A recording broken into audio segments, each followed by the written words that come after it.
Now, Pittsburgh's best sports show is about to begin. Call us or tweet us.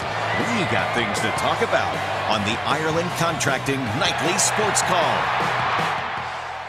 Good evening, everyone. Thanks very much, Ken, and welcome to another edition of the Ireland Contracting Nightly Sports Call here on Pittsburgh CW. Gene Collier does not begin work until 10:35 exactly, so therefore I will soliloquy until it's time for him to make Okay, I'm here, Bob. I'm ready.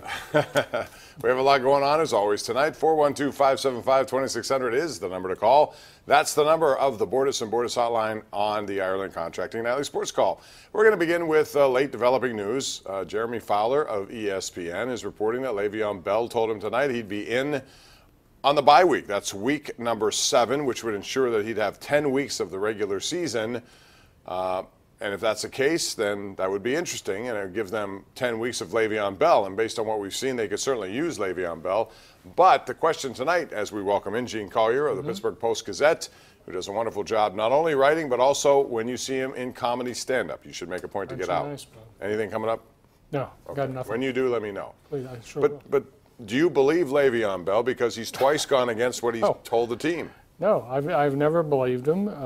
He does not always tell the truth. I don't know what to make of the fact that he's coming in on the bye week. What, should I cancel my vacation? I don't know what to do about it. If he comes in on the bye week, he'll have the exact same impact as he's had so far. Why that week?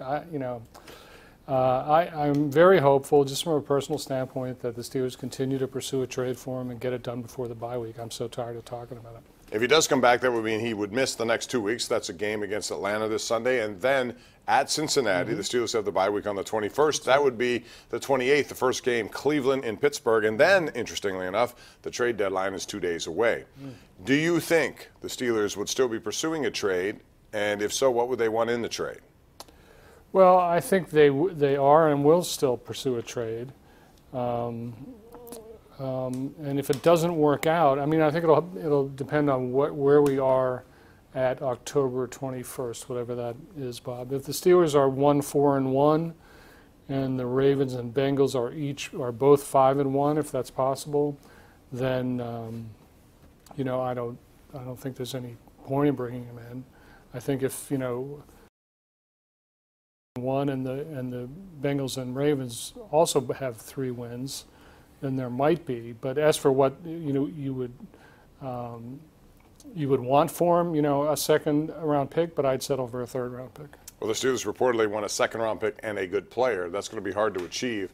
The worst-case scenario, they'll get a third-round pick as a compensation pick, but that's about it in this case. Right. And then be done with Le'Veon Bell as he moves into greener pastures. Yesterday we saw something happen in Seattle that pretty much made Le'Veon Bell's case, I suppose. Earl Thomas, who is someone who has a contract, a signed contract, but he wants also a guaranteed longer-term deal.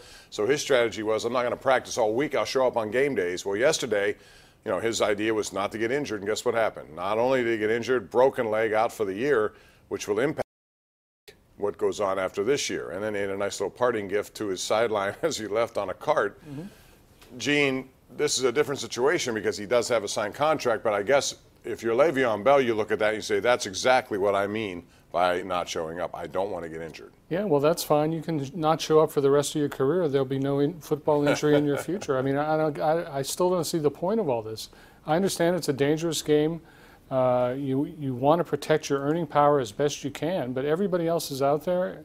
Everybody knows what they signed up for here. If you don't want to play, that's certainly your right. And if you want to hold out for the best package that you can get, that's certainly your right too.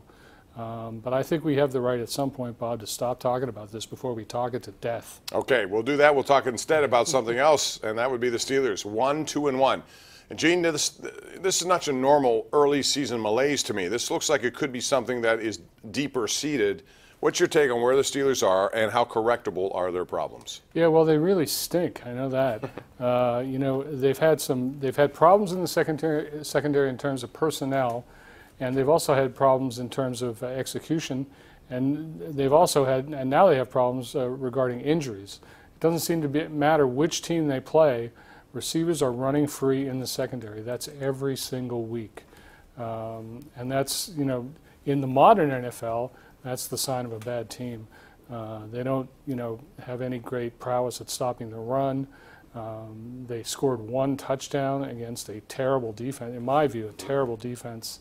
So, yeah, as Ron Cook quoted Chuck Noll in today's Post-Gazette, they have problems and they are great. That's the way to get to a break. And when we come back, we'll talk about that, get your take on the Steelers and what lies ahead, and can they turn this around? If so, how?